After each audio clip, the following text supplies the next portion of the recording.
And it was on this day, May 24th, 2021, that I finished Princep's Fury after a lot of postponing. Why did I postpone? Well, at first I postponed on purpose because I didn't want to finish this book too fast. Then the end of the book came, and I was terrified to read. It's been a while since that's happened to me. This book did it. I was scared to continue. And so I kept postponing it, and I just sat down and read the rest of the book in one sitting. Oh, God. I'll be honest. And I want to explain this afterwards, so bear with me here. But I got a little tiny bit teary-eyed at the end of the book. Not because something happened, but just because of how the book just came together. Like, I don't even know how to explain it. I didn't cry because of the last pages. Like, nothing cry-worthy happened in the last few pages. It's just a good book. I think it was the satisfaction of reading a good book.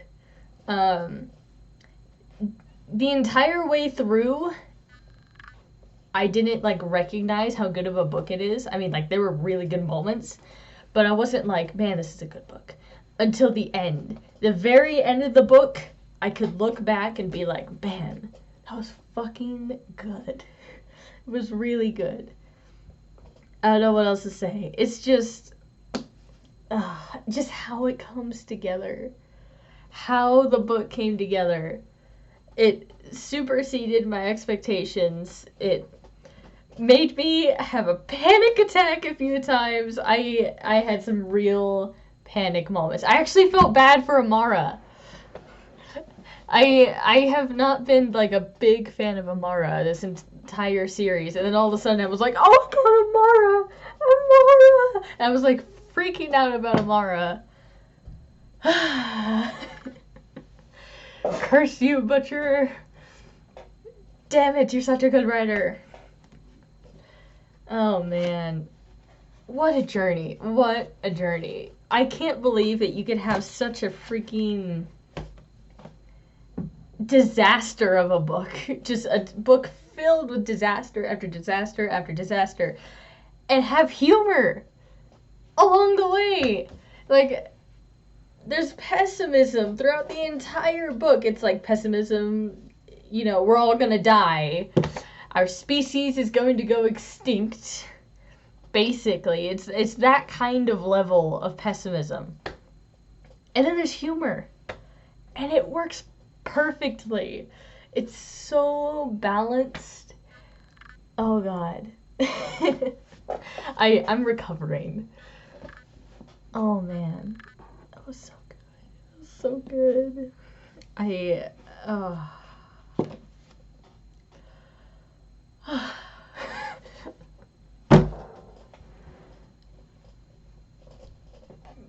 I don't know what to say. I'll be honest. I really don't know what to say. I could start bringing out specific moments, but even the moments don't convey this book. The entire time I was reading it, it was like, all right, that was funny. This section was great. Oh my gosh, this section was a little bit terrifying. Oh my God, the freaking spoiler alert is happening. And then there are all these twists and turns. But just looking back on the book, it's just like, I couldn't tell what kind of story he was weaving until the end. And then it was woven. You know, you could see the different parts of the picture, and then the end of the book, you could see this, like, masterpiece. I'm sure that there's people who don't feel that way. But damn. That was good. Oh, man. That was really good.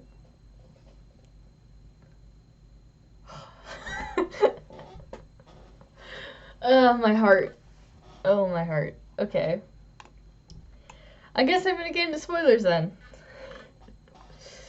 Oh well. I mean, I kind of alluded to things already, but oh god. This book. This book. Oh, this book. My goodness. It is.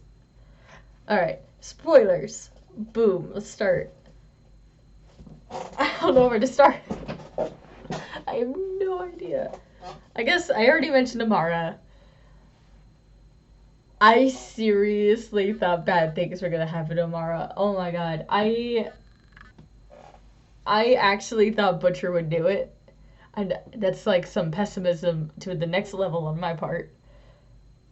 But I thought bad things were gonna happen to Amara. I thought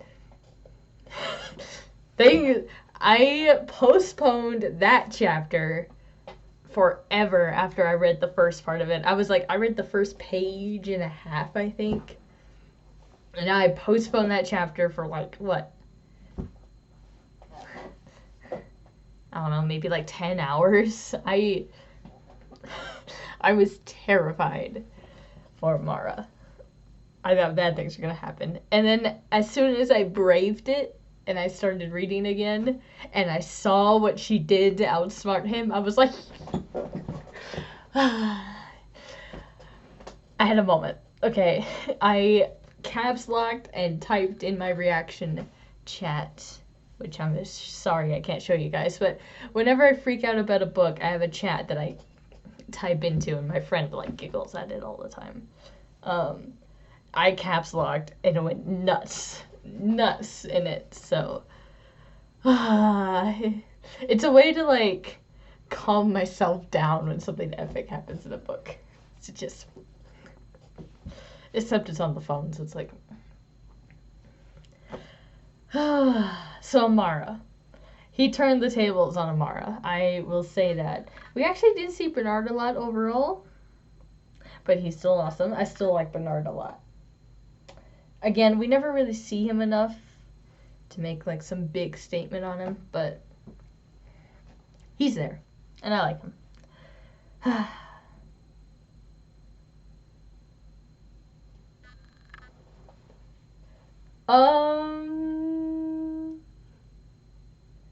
This just mentioned the conflict of the book. I think this is the most mass scale conflict I've ever read in my life. Because I grew up with historical fiction, which is usually realistic, and mystery, which is usually on a small scale. And I'm new to fantasy. The other big book I can tell you is also by Jim Butcher. It's Battleground. Because I am new. Now, I'm not saying that Mistborn wasn't like pretty like big scale in the first book and the second book. The second book had like a pretty big fight. But early Codex Alera had the fight of the second book already. Early Codex Alera. This is the widest scale I have read in terms of conflict and bodies, and you know what I mean. Just like the amount, like the desperation, the importance of what is happening against the Vord is just beyond anything I've ever read. It's like Lord of the Rings, but like maybe like on par with Lord of the Rings. It was like the defense of Minas Tirith was the defense of Alera Imperia, except the people of Minas Tirith lost. Imagine that story, alright? You take Lord of the Rings and you make it so they lost then. Aragorn did not come in. Aragorn? Is that the right character name? I'm sorry if that's the wrong character name. It's been a while. Brings in all the ghosts and the ghosts just like wipe out the army. That doesn't happen. Minas Tirith gets taken. It falls. That is this, except there was another defense afterward. But like, damn. Alright, that's what I had to say. It's epic scale. This was big scale. Biggest armies, yet the Canaan were wiped out, basically. For all we know, it's basically like 2/3 of Canaan. dead. And then you have like a lot of Alera, boom, dead. Gaius, one of my favorite characters. I will finally say it out loud. He was one of my favorite characters. I'm not gonna say he was my favorite, but I loved him a lot. I loved him. I really did. He's now dead, but if I'll tell you that when he died, I was not sad. I felt like, this is the wrong word, but I think you'll get what I mean. I felt honored to have him on the page, you know? I felt content with the content he brought in the end. I know that sounds like a horrible way to explain someone's death, but I was happy with how it went. I like his arc. We kind of knew from the very beginning that he was gonna die at some point. And the way he did it, his entire storyline filled with humor. I loved his humor. He had this like unknown mystery to him. The amount of mystery around that man. Something I pointed out after he died was, man, imagine how much information he just took with him to the grave. Like, imagine how much like unknown knowledge, all of his textbooks burned with him. Imagine how much information he took with him. It's probably a lot, which might be the purpose of Alera. I'm gonna come back to Alera. Believe you me, Alera, I'm gonna flip. Okay, I'm gonna flip. We'll come back to Alera. But Alera also has to do with Gaius. I kind of linked the two together, sort of. So, he's dead, but damn it, long live the First Lord. I think he was badass. I know there's so many characters that hate him. So many characters that hate him, and I'm sure there's people who have read the series and hated Gaius. I do not care. This man was great. He was great. His entire arc. He is badass as all hell. I don't care if he was immoral, which you could argue that he was moral. There's this balance, gray area. He was kind of in that gray area the entire book, or the entire series, but I love him. He was sly. Everyone called him his sly old cat. It's good. It was good. So, yeah, I think you get the point. I liked Gaius. He's dead, but I'm happy. Yeah. And the way he went out was just...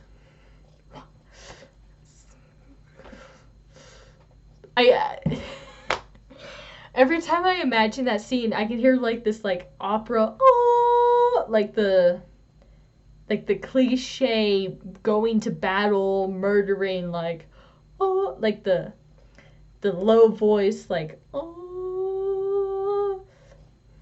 Do you know what I mean? It's like the Lord of the Rings like opera. Oh, as like magma comes out of the ground. Oh god, that was so good. Okay, I'm gonna try to load up what I'm thinking while I'm talking. Because, oh, that's gonna play out loud. Oh wait, no, my sound's off. Never mind. It's not. Oh my god, what am I thinking of? Yeah, that scene, I look on that scene. Very well. The Ford were creepy. Is it? I might have found it. We'll know very soon. Ford are creepy, terrifying. It's interesting the way they think. I don't know how I feel with some of the conversations with the Ford. I'm still very confused with the Ford. I mean, all of them seem to vary from the others. So they have individuality, but they also hate individuality. It's a little bit confusing. The fact that Tavi tried to make a truce with the freaking Ford made me go, what? Kitai. Kitai's still gold. I love Kitai. Varg. I love that they called him Tavar. Though Tavars are scary. I just want to say that. Those are scary. Man. Oh, man. Magnus, I'm just gonna put a shrug on Magnus. I think he's being over the top. But that happens, I guess. So.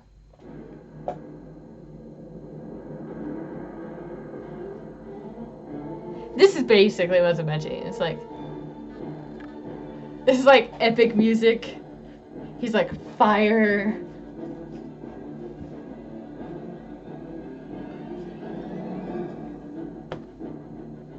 Alright, so what I'm listening to is A Knife in the Dark from Lord of the Rings. Exactly that. Alright, that is what I imagine as Gaius is like bringing down Alara Imperia. Like, oh! It's just, it works in my head. I'm sorry. I guess we all imagine the pages differently. It's true. But in my head, that's how it's going down. And it is so good. Alright, I need to stop talking about Gaius. The entire Canaan plot was interesting. A lot of learning, a lot of sneak. I love the idea of like the Canaan waddling on their snowshoes. That's what I'm gonna call them. I know they're not snowshoes. They're croat shoes. It's funny. Oh man. All of that was good. Isana, oh god. Okay, now if Isana wasn't redeemed in the last book, which she was, she's definitely redeemed now. She had the sass, she had the smartness, intelligence, words. I'm struggling here. I love Isana now. I love her. She was amazing in this book. I'm still like on Araris, however you say it. I'm sorry.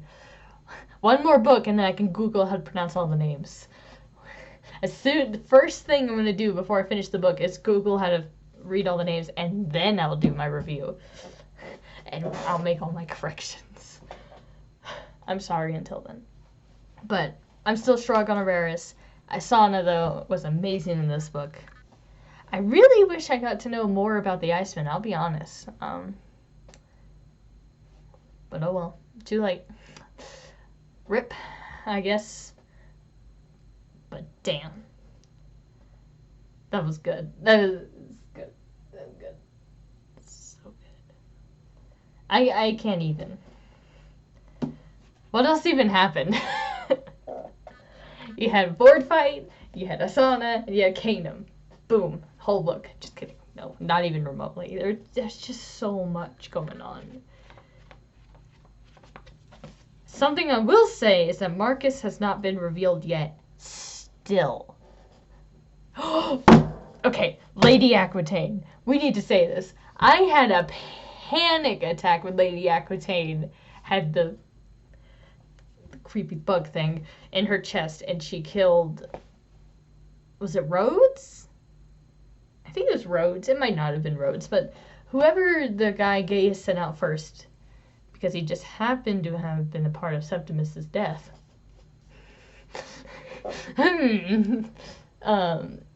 That I freaked out. I was like, oh my god, it's Lady Aquitaine. Oh god. Oh my god. She's on the enemy side. Oh no. She's like the enemy. She's not like just the enemy. Now she's the enemy. That, I freaked out there. I was worried. No idea where she is. No idea what she's doing. No idea where the Void Queen is. I bet she's coming back. In the next book, she's coming back. So I'm worried. Any character that does not die on page is still alive in Butcher's series. For the most part, there's like 1 or 2 exceptions. But if someone doesn't die on page, they aren't dead. So, and occasionally they will die on page and still survive. Not gonna give any examples there, but it's happened.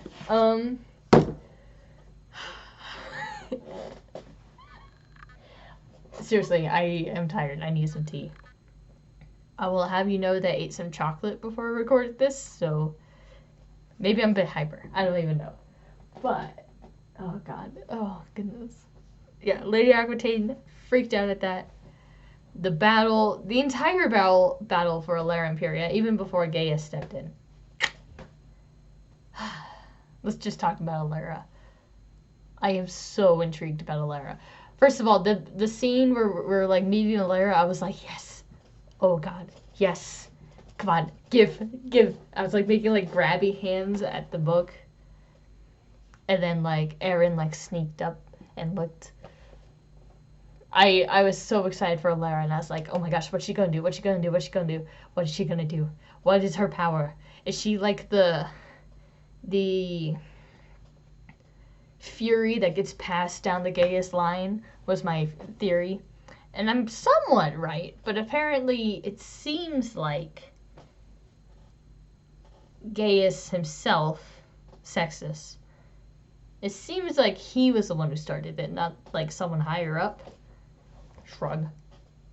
Maybe it's someone higher up. The line she said was, the name, or your grandfather called me Alara, which kind of implies that the grandfather named her, but it's possible that the grandfather's just following the pattern. It goes either way, I guess, but my guess is that now Gaius was the one who like discovered her, because he seemed like one who studied his craft for sure, which is why he took so much knowledge with him to the grave. The end of the book where Alara meets Tavi.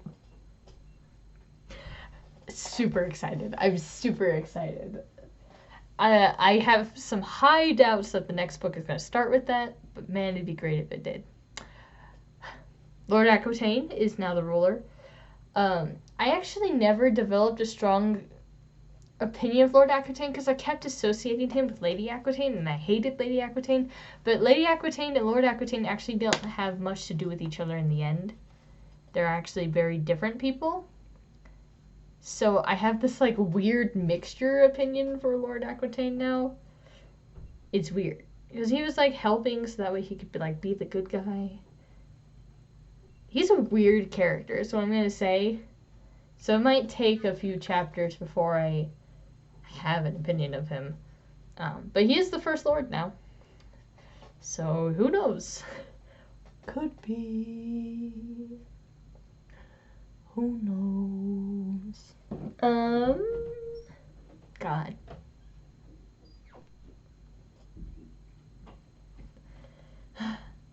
Butcher's really good at like not that it's hard to do this, but I mean this in like everybody way, not just me, but outsmarting me or outsmarting the reader. So good at that.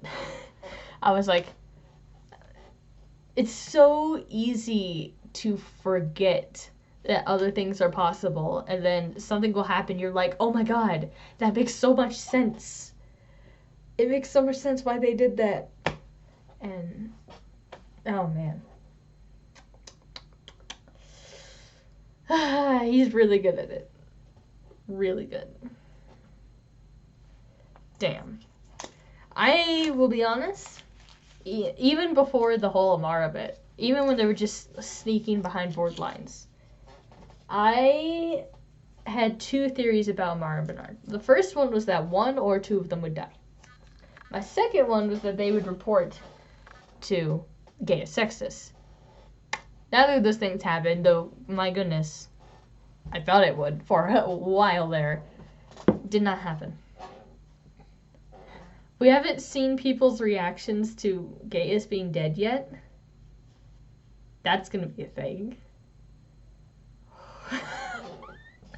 I really want Marcus's reveal. I want his reveal so bad. Oh my gosh. It's in the next book. There isn't a book after the next book. It has to be the next book, but I'm pretty sure Tavi already knows. Like, my guess, my theory is that Tavi already knows, but that other people don't. And I'm excited for Tavi to be like all casual, like, but Elias, go fetch Amara, or like whatever. I want him to be like casual about it or something. Who knows? We still have the reveal with Kitai. They all looked like Kitai. These queens looked like Kitai. There's something there, and there's obviously something there with the Vord usually ignoring Tavi and Kitai because they awoken them, but that isn't enough an explanation.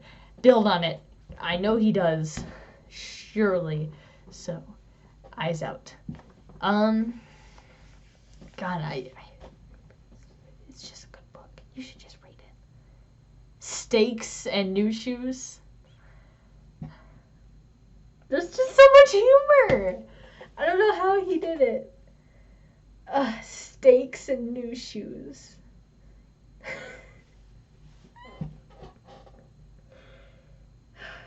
How to name things 101. Steaks and New Shoes. I haven't gotten over that yet either. There's just so much good shit in this book.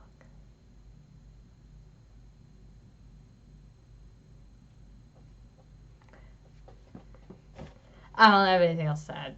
I can't add anything else. There's just so much to this. So much. There's the beginning of the book with Aaron being a spy. That was cool. That's when Aaron ran into the board. As soon as Aaron ran into the board, I was like, oh. A freaky bit. I love how, like, freaking upset that man was at the other man. Was like, man, he was, like, imagining torturing him. That was funny. And then, of course, the funniness led to his actual death. It's funny how quick the tables turn in these books, man. I can't even. I can't. I'm gonna continue on forever if I don't stop soon. Do I really have anything else to say other than I'm excited for First Lord? Oh, I do have one more thing to say. And I'll read it out loud too. Since we are in a spoiler section. Not that this is a spoiler per se. But I feel I need to mention it. I was a little bit, remiss? I don't think that's the word. Maybe that's the word. I'm struggling. I think you know what I mean, though. I was a bit upset that the previous two books didn't have quotes from previous First Lords, right? Well, the epilogue of this book, which I cannot find for the life of me,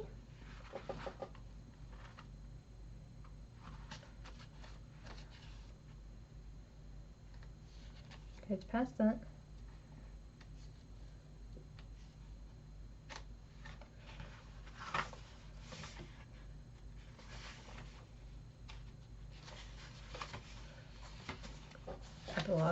Epilogue, help me.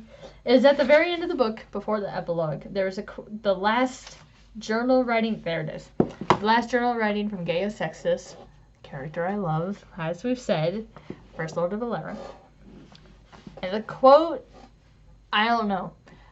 You should know 3 things about me before I read this quote. First of all, I'm a pessimist. I'm not an optimistic. These books fuel my pessimism a little bit. So there's your first warning. My second warning is that I'm also a realist. Realism and pessimism, mix those two things, you get some certain outcomes. So I have a fairly negative view on a lot of things. If I had to look at our world and think, is our world good or is our world bad? I have an opinion. We'll say that much. I have an opinion. So those two things. And if you add on to those two things how do I say this? If you add to those two details that I am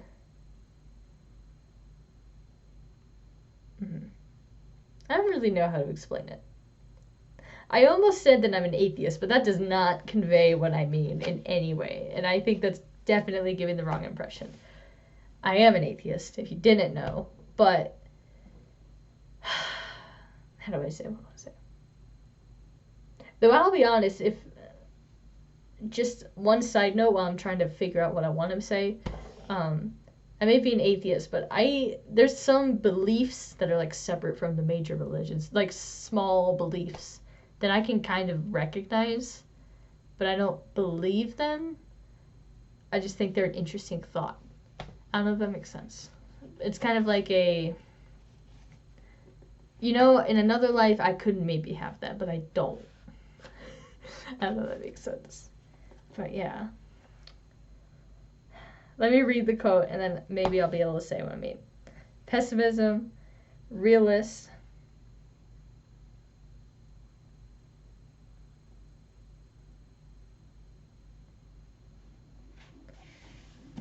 I guess kind of what I want to say is that I kind of have a viewpoint of considering time, like the passage of time, like how small we are. That's kind of what I mean. If you didn't know this is, I don't think I've said this about myself before, but other than the fact that I'm a pessimist and I'm a realist, I'm planning to work towards, I'm not going into it right away, work towards astrophysics. And it's not necessarily part of astrophysics. I'm sure there's astrophysicists and other people who don't keep in mind this, but if there's something about studying the cosmos, the universe, it makes you feel small, but it makes you feel small in a very exciting, exhilarating, nerdy kind of way. I don't know if anyone else gets that, but just understanding how itty bitty, tiny, itty bitty stardust we are is a thing. So I also have that perspective of there's things off exploding and combining and get swallowed right now and being smashed into itty individual atoms. All of that's happening out there right now, and I'm just sitting here talking to a webcam about a book. It's cool with me. I like it. Other people don't like it. I like it. But having that perspective of how much of an imprint am I making? If you mix that thought of imprint of the universe with pessimism, with the thing, I have an interesting perspective. This quote hit right on those things in a certain way, and I think you guys will get it. Maybe get what I mean if I read this quote. But I read this quote and I was like, it felt like it struck me in the heart. It was like, ooh, it's good. I like the quote. I'm sure there's people who don't like it. I'm sure there's people who feel uncomfortable with it. Maybe. I mean, maybe I shouldn't say I'm sure there's people, but it would not surprise me if that. I'm sorry how much it creaks my chair. It would not surprise me if there's people uncomfortable with this quote. But the quote is, all things pass in time. We are far less significant than we imagine ourselves to be. All that we are, all that we have wrought, is is but a shadow, no matter how durable it may seem. One day, when the last human has breathed his breath, the sun will shine, the mountains will stand, the rain will fall, and streams will whisper, and they will not miss him. I like it. I think that's a really good quote. And I think it says a lot about the character, too. It has a lot in it. There's a lot to unpack. I'm also a nature lover. I mean, not, like... I feel like there's, like, 8 or 9 different stereotypes for nature lovers. I hike. It's basically what I'm saying. I live out in the mountains. Literally. So... there's that too. Butcher also lives out in the mountains. If you didn't know, he now lives in my state. About 2 hours north from here. Estimate. I don't actually know where he lives. I just know, like, the region he lives in. It's like an hour and a half to 2 hours away. But he lives in the mountains as well. So I think he's starting to get this too. But it's just... there's something about that as well. It's... how they loom. That's a little bit sarcastic. But yeah, all things pass in time.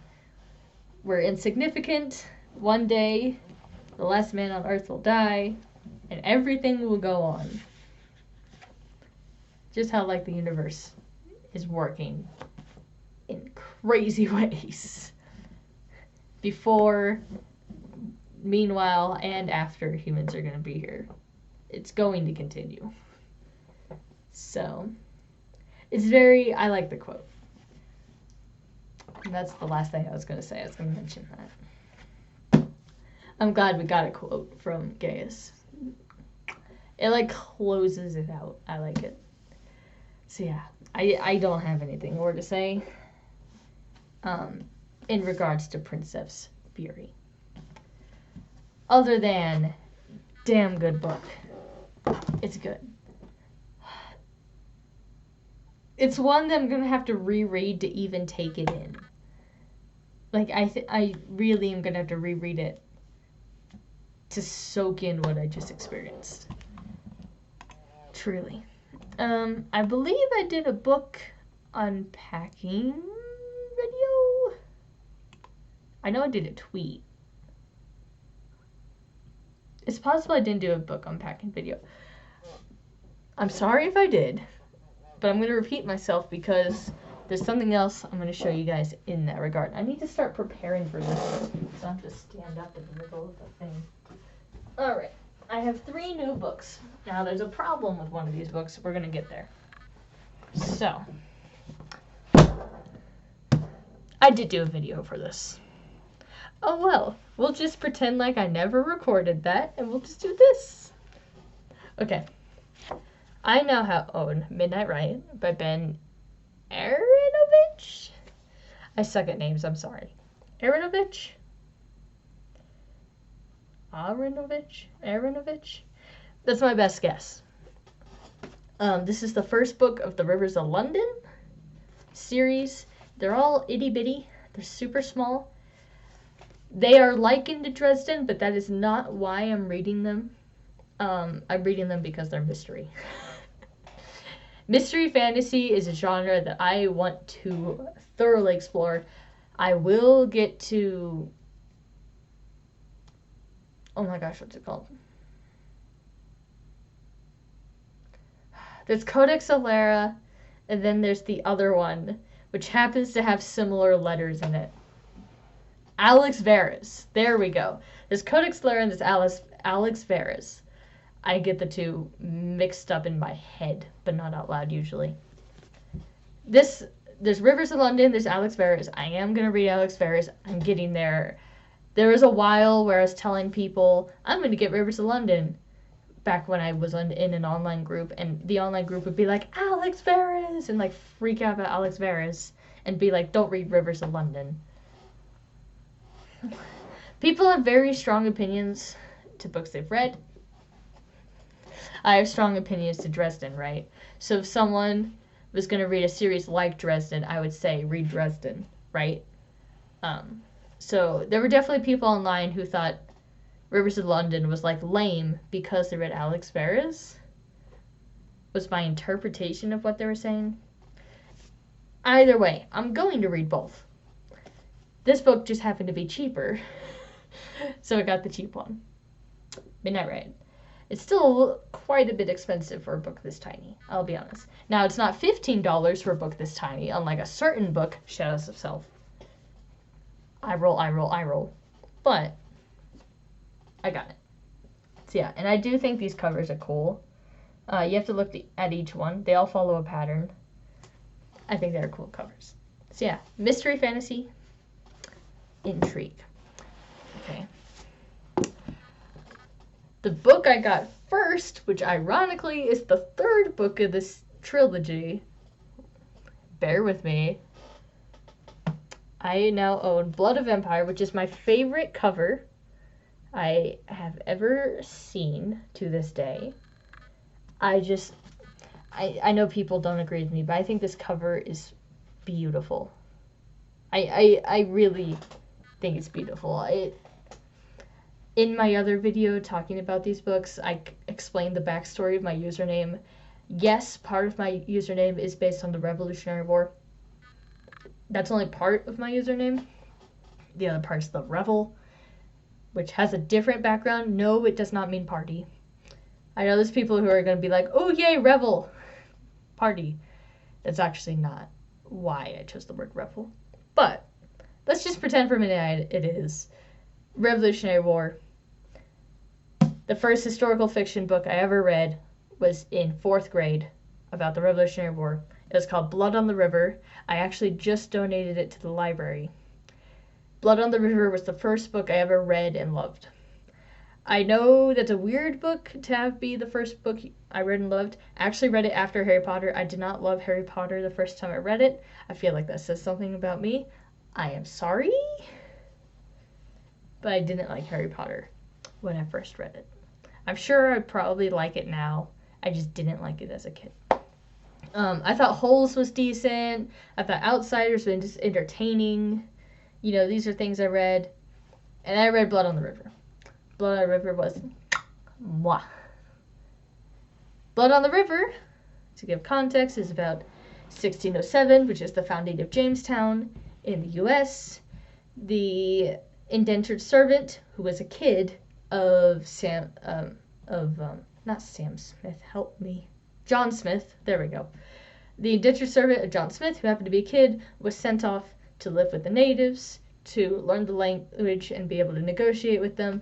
And, as given by the name, blood gets spilled on the river. But there's a lot of conversation and stuff between the natives and the Englishmen who came over. The point is, I loved that as a kid. Amazing. You'll notice on this book some very gentle callbacks. I'm not going to say that that's what's happening here, but it's just like, it's the first thing that comes to mind when I look at it. It reminds me of like Last Mohicans, basically. Just the cover with like the trees and the green.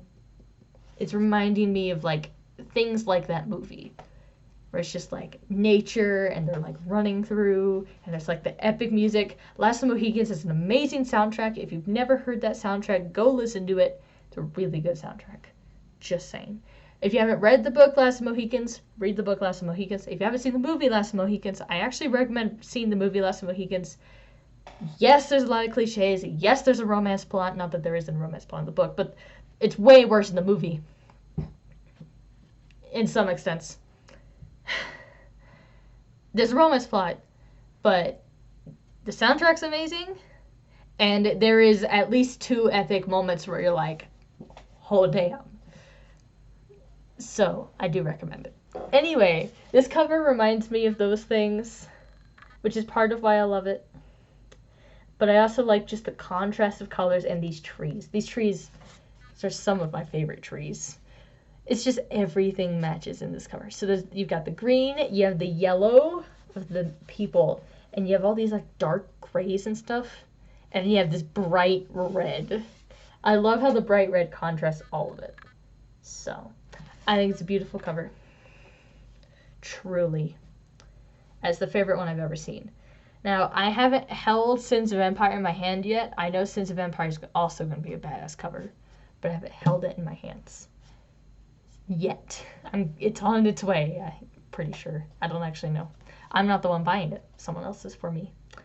So we'll see when it gets here. But yeah, here's the spine, by the way. And we'll see why the spine is important in a second. But the spine matches all of the other books I already own, which is nice. So that brings me to the third book I got.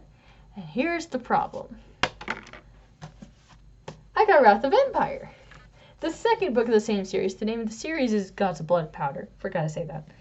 The name of this series is Gods of Blood and Powder. Here it is. Wrath of Empire. You notice something here? We'll get there. Also a pretty cover. It's very swampy. They're running through. It's all these blues and misty colors. I also think this is a great cover. It's not as good as Blood of Empire, but it's really cool looking. There's this shine on these rocks over here. I don't think I'm gonna be able to tell, but the rocks are like shining. It's cool. Also a cool cover. Now, the first thing you'll notice is the spine is different. It has the top, at the very least. The spine's different. It says Wrath of Empire in huge text, and then the tiny text, Brian McLeod. You may be wondering, That's a small deal. What's the problem? Well, I could deal with spines. What does frustrate me is that they're different sizes. I forgot to look at the sizes when I ordered it like an idiot, which is the most basic mistake ever. I've actually been pretty good at checking the sizes when I bought my books. I told myself to do it for these books, and I just didn't. I forgot. And therefore this happened. It's a shame. I don't remember which one of these actually fits the other series. Let me look. Yeah, it's this one. Blood of Empire matches my other Brian McLean series. Is that how you say it? Brian McLean? Brian McLean is how I've heard two people say it. Usually that's not how this name is pronounced, so that's why I'm worried I'm saying it wrong. But anyway, this is the one that matches those two. This one does not. So I don't know what to do, I'll be honest. I'm going to read the books very soon. Relatively soon, I guess. I'm going to keep this one for now. I'm not going to return it because I'm not going to send that back to England. Because I ordered it from the UK. It's probably why it's the wrong size. Not actually. I just didn't get the right one. Idiot. But I'm not going to return it to the UK. Maybe I'll buy another copy. I did get this on discount anyway. If I buy another copy, I'll just donate this to the library. As far as I know, the library doesn't have a lot of copies of these books. So, you know. But yeah, they came in different sizes. I don't really know what to do with my bookshelf as a result. I was about to reorganize it, and now these are different sizes, so I don't know what to do. It's going to be interesting. I could stack them all up in a row and have this one on top. It's still going to look a little bit weird. So, shrug. We'll see when we get there. That's about all I have. Sins of Empire might be on its way for all I know. It's supposed to be a gift for me. I don't know if you noticed this massive sign in the background, but it says this thing, class of 2021. Man, I wonder what year it is. Oh, it's 2021. Yeah, I have this thing coming up. It's kind of known as graduation. I feel like that gives away a lot about me. Probably did. But I have graduation coming up. It's supposed to be a graduation present for me. It's Sins of Empire. The first book of the series. I own the second book and the third book. I don't own the first book. I feel like that says something about me as well. I bought them out of order. To be fair, I bought them in order of their availability to me. So, but hopefully it's on the way. It might not be on the way. In that case, oh well. Oh, okay, I actually have another book. I forgot. I own a Kindle. Those are all my physical books, and Sins of Empire might be on the way. We don't know. I do have a new Kindle book on my not Kindle that I'm calling a Kindle because I don't know what else I would call it. And that book would be... I have to install it so I can show the cover. Hold on. Ooh, gleam. Okay. Come on, faster.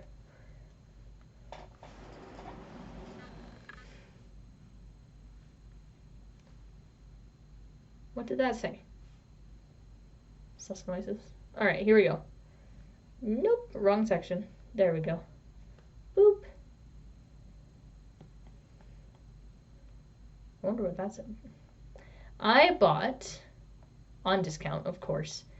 The only time I buy Kindle books is when they're on discount. I went ahead and I bought Dark Matter by Blake Crouch. Hope that's how you say his name. It's a sci-fi book, and I know nothing about it. You'll notice a pattern there. Usually I don't know anything about books when I read them. There's a few exceptions, but it was $2, I believe. It might have been $3. It's $2 or $3, so I went ahead and got it. So I now have that. I'll read it one day. Oh, of course you updated. Great. So yeah, I do not have anything else to say. I'm fairly sure. So, I'll see you guys soon. Bye-bye. All hail the mighty Lord. Jadis. Only a few people are going to know what I'm talking about when I say Jadis. You'll get it.